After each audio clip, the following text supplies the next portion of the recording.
I'm so glad you could join me. It's been a little while since I've posted.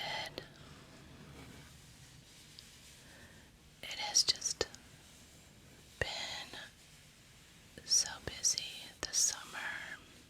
My work is especially busy this time of year, and there were a lot of other things, family engagements, and things that I had to take care of. And unfortunately, I had to sit this down for a little while. But here I am again. I was trying to think about what I wanted to record for this video. And my husband said, hey, why don't you just do a little reading out of this little book. And I am not purporting to be of any religion, and so this is not a push for Buddhism.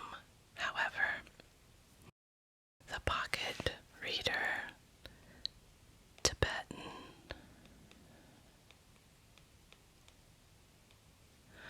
Buddhism,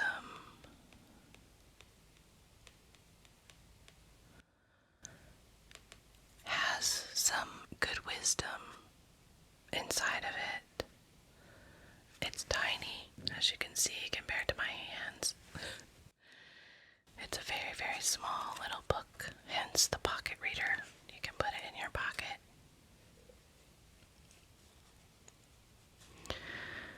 Here we have the original sticker on it. And it was written by Reginald A. Ray, a professor of Buddhist studies at Naropa University and at the University of Colorado.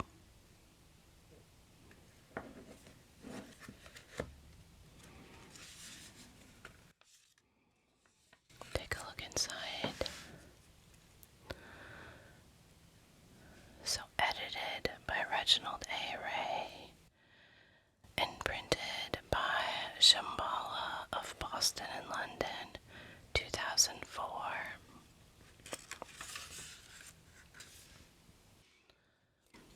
So we have an acknowledgement, an introduction, foundations, reflection on the tradition, the ground of our lives, suffering, impermanence, and karma, our unique opportunity, samsaric games, renunciation, the path, the nature of the spiritual path, conduct, refuge in the three jewels of the Buddha, Dharma, and Sangha. I don't know if I pronounced that correctly, I'm sorry. Meditation, preliminaries, the Buddha's way, the process of meditation, mindfulness and awareness, obstacles, going deeper, compassion, the importance of compassion, phases of compassion. I'm going to say this wrong. The Bodhisattva's way, emptiness, descriptions and evocations, training in emptiness, mind of the Buddhas, and realization, glossary sources and contributors. So I thought I would just read some of the little snippets from this book. This one says, if you have a map, you won't get lost. The beauty of Tibetan Buddhism is that it has a clear structure from beginning to end. Perhaps you find all these outlines boring, but Tibetan Buddhism is alive today because of its clear structure. All four traditions have a clean, clear approach, and this should be much appreciated. If 10 steps are involved in going from here to there,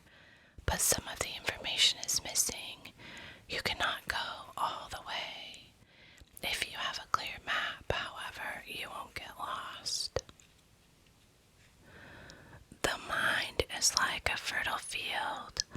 All sorts of things can grow there.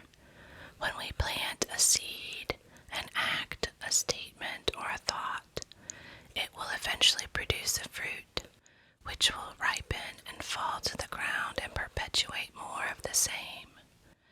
Moment by moment, we plant potent seeds of causation with our body, speech, and mind. When the right conditions come together for our karma to ripen, we will have to deal with the consequences of what we have planted.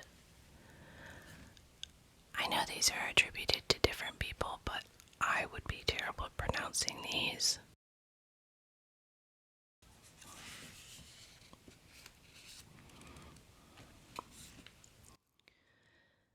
Make the most of this life. If we do not know how to turn our own suffering into favorable circumstances for our own awakening, if we cannot cultivate the depth of our own intelligence, if we cannot change our condition of being an ignorant person to an awakened one who can do it for us, if this is not done in this life, never in millions of eons will it be different, especially if you cast away your precious human life in just doing unimportant business that doesn't concern your long-term well-being. Just getting a roof over your head, just feeding your children, just having some means to live. All human beings require those. Even animals require those things. But beyond that, if you hold on to some very self-important image of yourself as a lawyer or doctor or businessman or whatever, in the end it won't be me who is speaking to you. It will be you yourself feeling a tremendous loss of this precious human life. You cannot immediately change so drastically and become Milarepa, but you could change day to day, minute to minute, in the time you have. Why not take your future into your own hands? Now is the time to free ourselves from samsara. Unless we do it in this lifetime, it is not going to happen all by itself. We have to take care of ourselves. This is so true. Right now, we have the ability to receive teaching and practice the Dharma. Isn't this the right time? Wouldn't that be better than continuing to act like an animal, concentrating only on eating and sleeping and letting the time run out? Why not take your future into your own hands? Relying on the dream world. Self-deception seems always to depend upon the dream world because you would like to see what you have not yet seen rather than what you are now seeing. You will not accept that whatever is here now is what it is, nor are you willing to go with the situation as it is. Thus, self-deception always manifests itself in terms of trying to create or recreate a dream world, the nostalgia of the dream experience, the perverted notion of I. The mind dividing experiences into subject and object first identifies with the subject, I, then with the idea of mine, and starts to cling to my body, my mind, and my name. As our attachment to these three notions grows stronger and stronger, we become more and more exclusively concerned with our own well-being. All our striving for comfort, our intolerance of life's annoying circumstances, our preoccupation with pleasure and pain, wealth and poverty, fame and obscurity, praise and blame are due to the idea of I.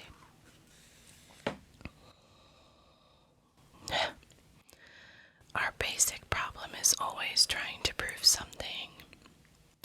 The basic problem we seem to be facing is that we are too involved with trying to prove something, which is connected with paranoia and the feeling of poverty. When you are trying to prove or get something, you're not open anymore. You have to check everything.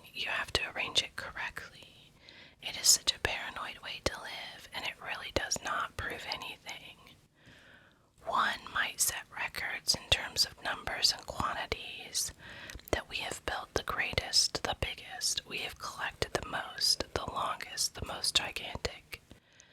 But who is going to remember the record when you're dead? Or in 200 years? Or in 10 years? Or in 10 minutes? The records that count are those of the given moment, of now, whether or not communication and openness are taking place now.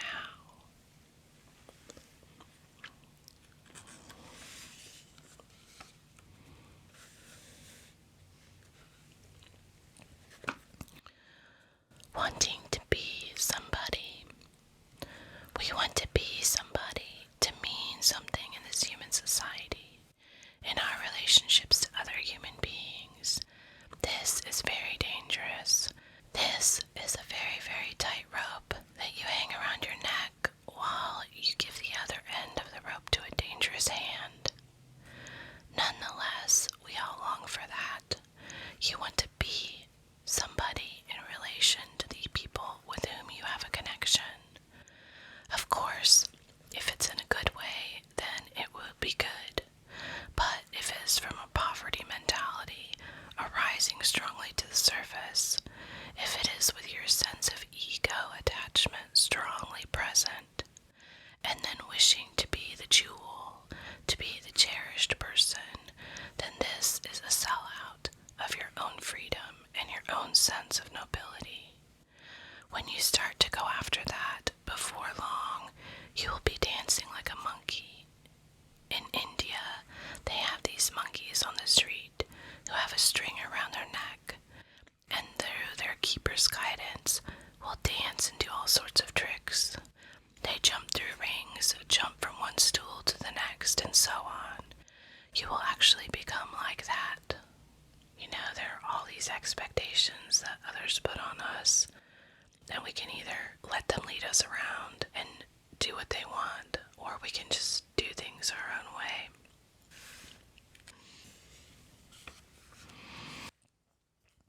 How important are our life situations, our contexts? All the particular contexts are not so important. We make the context a big deal, but the essence is about happiness, about peace, about freedom from suffering, freedom from pain. In this way, we learn how to actually rely much more on the three jewels, starting with taking refuge to be free of ordinary suffering and pain. We could slowly strengthen our refuge so that in the end we are taking refuge to be free from the suffering of samsara and the cycle of existence totally. In this way, all the contexts, all the outer shells of what we are trying to accomplish, in essence, are not so important, unless you want to be a fool and hold on to the shell and not to the essence. Of course, we do that all the time. It's not very surprising. It's the human condition, I would say. In the end, the outer shell will never last. The inner essence, if it is about our own freedom and happiness and peace, is about our own mind. And if that could be cultivated, regardless of the outer shell and outer context, what's the point of holding on to the outer context and shell? And if you gain this sense of inner abundance, it is limitless. There's no need to try to increase all your outer contexts and outer shells. You simply have abundance, which you feel from the inside. And you couldn't wish for more contentment than what you have already found in your life. I think that's it, isn't it? Is trying to find contentment within the experience of our own life. Once you get to a certain point in your life and you experience loss and you experience other things, you start to wonder why you spent so much time letting what other people think matter in your life. Going out and just doing whatever you want isn't the point. The point is, stop letting those little voices from people around you and maybe family members, maybe friends, and their little critiques and constant, oh, you should do this, you should do that. focus on doing the little things that make you happy. Disappointment. We must surrender our hopes and expectations as well as our fears and march directly into disappointment. Work with disappointment. Go into it and make it our way of life. If we can open, then we suddenly begin to see that our expectations are irrelevant compared with the reality of the situation we are facing. This automatically brings disappointment. Disappointment is the best chariot to use on the path of the Dharma and does not confirm the existence of our own ego and its dreams. So, I think it's more of a framing of, is it really a disappointment, or is it just having to deal with our everyday lives and doing things? I mean, would it be wonderful if we could all just do whatever we want all the time and be happy? Sure, but that's not how life works. And if we don't focus on the disappointment, it becomes less relevant and not as big of a deal.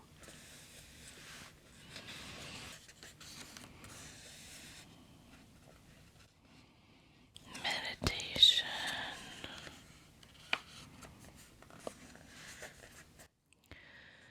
We meditate to discover the basic nature of mind, the basic purpose or the basic development that we are making in meditation practice is to develop more mindfulness and awareness and to gain or to discover, so to speak, our basic wisdom and transcend our emotions. The reason we say rediscover here is that the wisdom to transcend our emotions is already there. It already exists as a part of our mind, as a nature of our mind. It's not something new that we are learning from this spiritual journey. Therefore, in this meditation practice, on this meditation path, we are trying to develop the ultimate realization through developing greater mindfulness and awareness. We are trying to familiarize ourselves more closely with the basic nature of our mind so that we can realize the ultimate nature of our mind.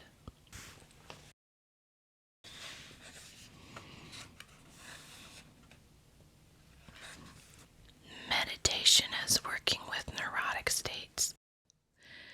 The neurotic state of mind is not difficult or impossible to deal with. It has energy, speed, and a certain pattern.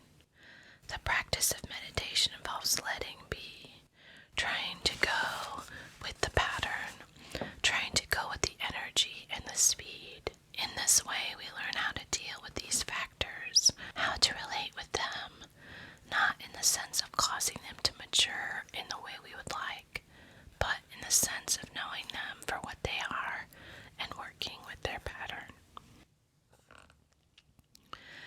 As our fixed ideas about experience change,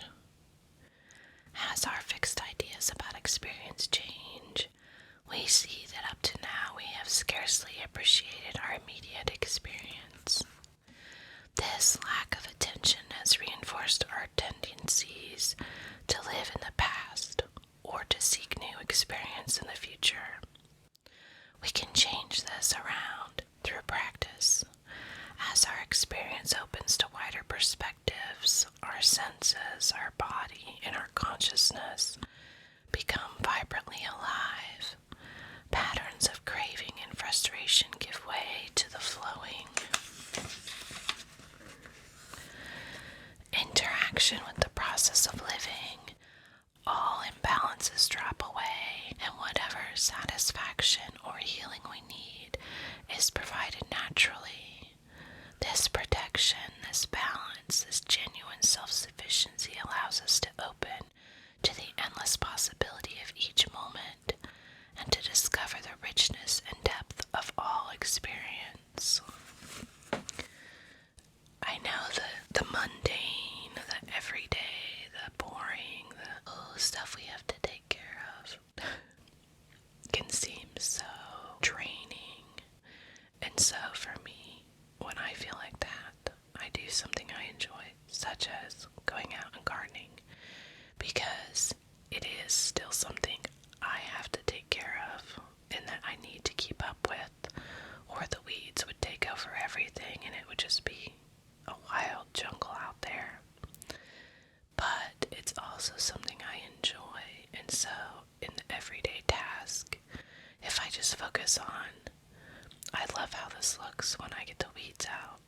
is some satisfaction and relief in knowing that I can enjoy an everyday task.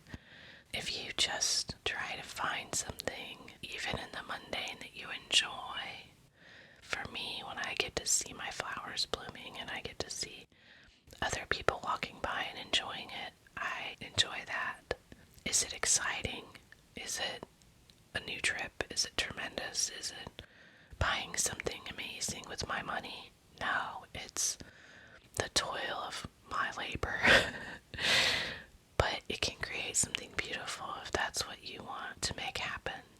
Will I ever find joy in scrubbing my toilet? Absolutely not. But there are some things that I can find joy doing around the home.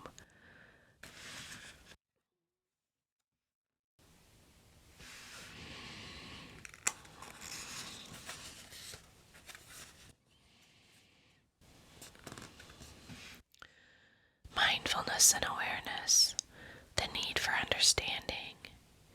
We may think that meditation is simply sitting down and then something happens, but that's not how meditation works. Of course, sometimes it feels good just to come in and sit down, and whatever happens, happens.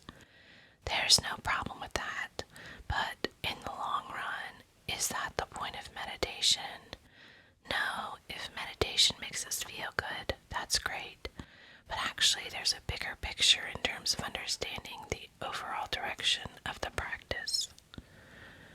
I think the idea is that we're just trying to let things fall away and maybe tap into something that we don't on a normal basis. You know, you can sit and take a breath and breathing and all of those things.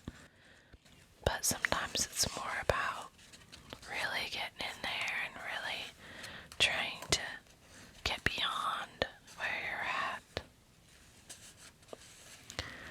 Let's look at this one, which was bookmarked. Meditate on impermanence, compassion, and emptiness. Think about death and impermanence for a long time. Once you are certain that you are going to die, you will no longer find it hard to put aside harmful actions, nor difficult to do what is right. After that, meditate for a long time on love and compassion. Once love fills your heart, you will no longer find it hard to dispel all your delusions. Then meditate for a long time on emptiness, the natural state. Once you fully understand emptiness, you will no longer find it hard to dispel all your delusions. I think it's kind of a take on impermanence. None of us get out of here alive, and so we should let go of the race to get there and focus on the good that we can put into the world while we're here, using love and compassion to those around us.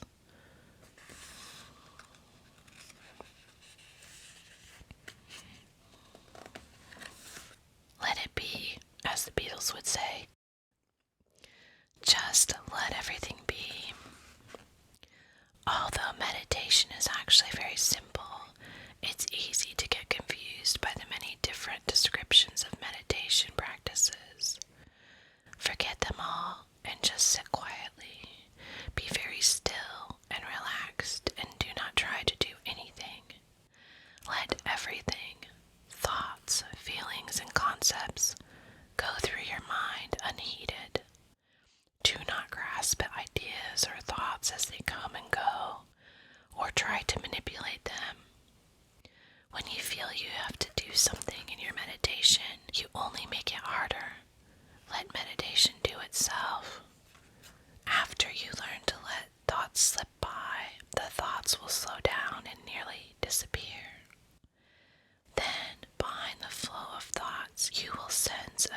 as long as the mind does not encounter the external circumstance of conceptuality, it will abide empty without anything appearing in it, like clear water.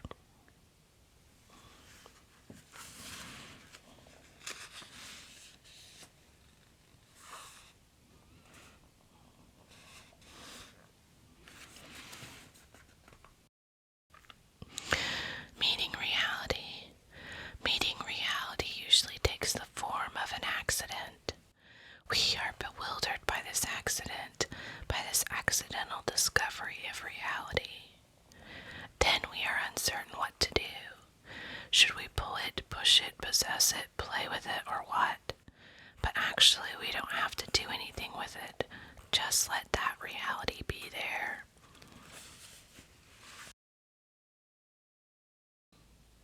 I think that's a good example of how, especially in today's society, in the Western world especially, we have this push to produce and to do and constantly be doing something with the reality we live in.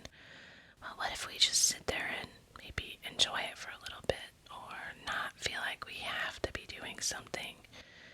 And for someone like myself who constantly struggles with that idea of I have to be doing something or I'm not contributing anything anywhere in my life, then I'm missing out on the point of enjoying a little bit of life too. Now, does that mean I should just sit around and be lazy watching the world go by?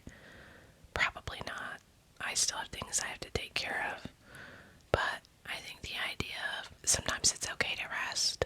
Sometimes it's okay to just meditate and let the world pass you by for a few moments and not feel like you have to do anything. So here's your chance to just relax and not do anything.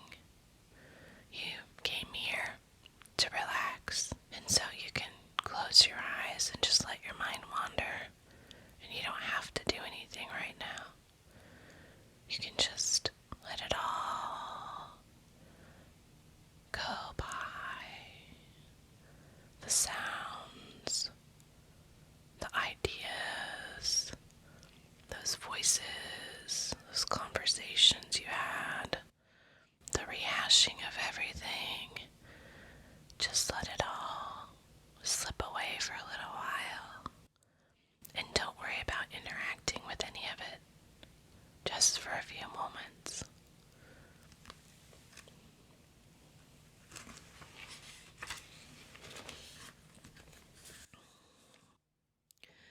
There is no enlightenment without compassion.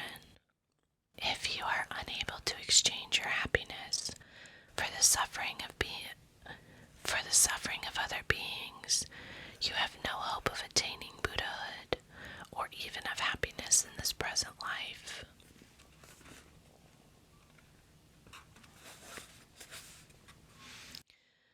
If a man has compassion, he is Buddha. Without compassion, he is Lord of Death. With compassion, the root of Dharma is planted. Without compassion, the root of Dharma is rotten.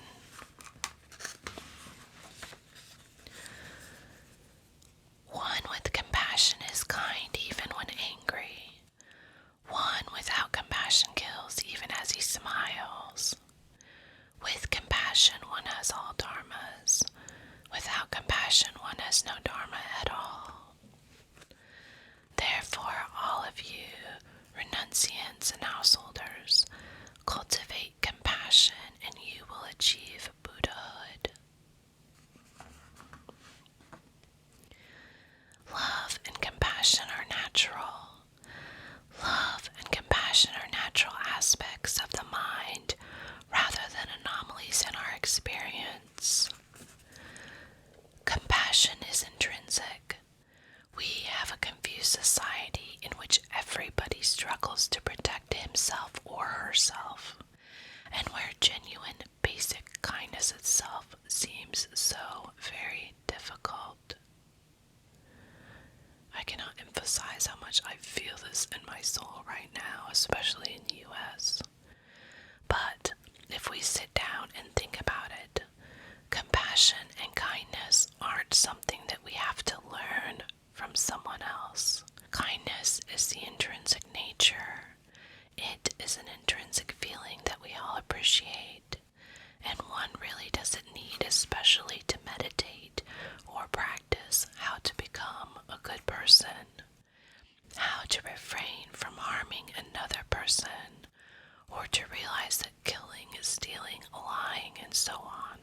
our negatives.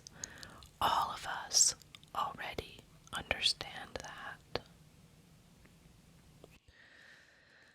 Oh, I think that the problem is people just don't focus on that, and that needs to be a focus for so many people.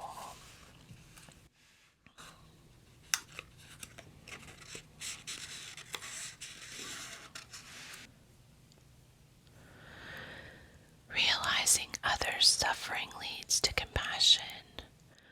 We have to understand the incredible suffering that exists in the world. If we do not understand suffering, we are not really relating to the situation. Most of us do not relate to the suffering. We ignore the basic nature of what's going on. When we contemplate the pain that there is, we do relate to it. We understand the incredible depths of the sorrow and misery that sentient beings are going through, tormented and tormenting themselves endlessly. We realize that this does not need to happen, and we find a tremendous compassion arising within us.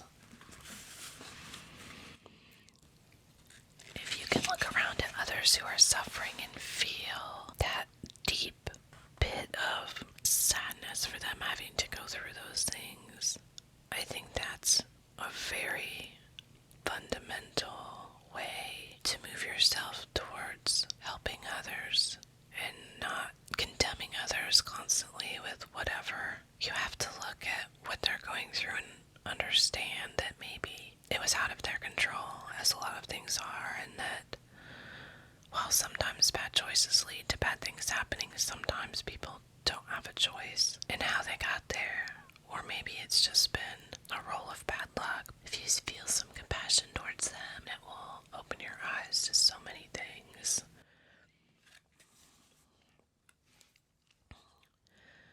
We must put others first.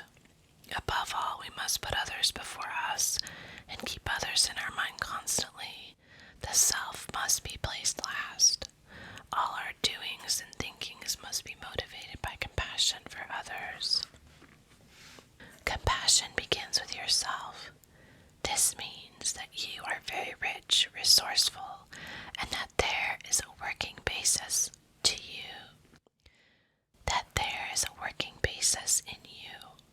That you don't have to reform yourself or abandon yourself, but work with yourself. That your passion, aggression, ignorance, and everything is workable, part of the path. Compassion begins with yourself. So as you're seeing compassion for others, don't forget about seeing compassion for yourself. And recognize that we're all human, and that we all go through things. And that doesn't make us less of a person if we can't handle it, or we need to just get away from something for a while. Have compassion for yourself, because everybody suffers in this life. Everybody. Whether they appear to or not is irrelevant. They suffer in their own ways.